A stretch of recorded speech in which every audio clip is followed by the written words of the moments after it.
मित्रांनो, इंस्टाग्रामने एक danger update घेऊन आलेला आहे.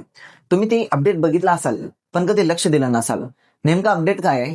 इंस्टाग्राम तुमचे प्रत्येक लोकेशन तुमच्या फॉलोअर सोबत शेअर करणार आहे आणि त्याची एक छोटीशी झलक मी तुम्हाला दाखवतो. ठीक आहे, तर सर्वात पहिलं तुम्हाला एक काम करायचं आहे. तुमचं जे मेसेजिंग सेक्शन असतं याला तुम्हाला क्लिक करायचं आहे.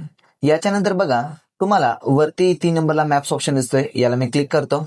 आता जेवढे पण माझे फॉलोअर्स आहेत त्या सर्वांची ज्यांनी ज्यांनी स्टोरी लावलेली आहे त्यांची प्युअर मला लोकेशन सुद्धा दिसत आहे की त्यांनी कुठे लावलेली आहे होती स्टोरी, बरोबर. आणि त्यांची स्टोरी मी बघू पण शकतोय.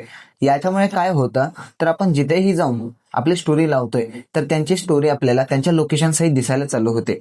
याला तुम्ही बंदही करू शकताय. कसं करणार बंद? तर कोपऱ्यात सेटिंग ऑप्शन आहे, याला क्लिक करायचं आहे. याला क्लिक केल्यावर शेवटी एक ऑप्शन असतो नो वन, याला तुम्हाला क्लिक करून फक्त काय करायचं आहे, until U turn it back on ह्या ऑप्शनला म्हणजेच 3 नंबरच्याला चालू करायचं आहे. याला केल्यानंतर आता तुमचं जे लोकेशन शेअरिंग आहे हे बंद होतं. हा एक छोटा अपडेट होता. याच्यापेक्षा सुद्धा एक मोठा अपडेट येणार आहे ज्याच्यावरती मी पुढे व्हिडिओ बनवणार आहे.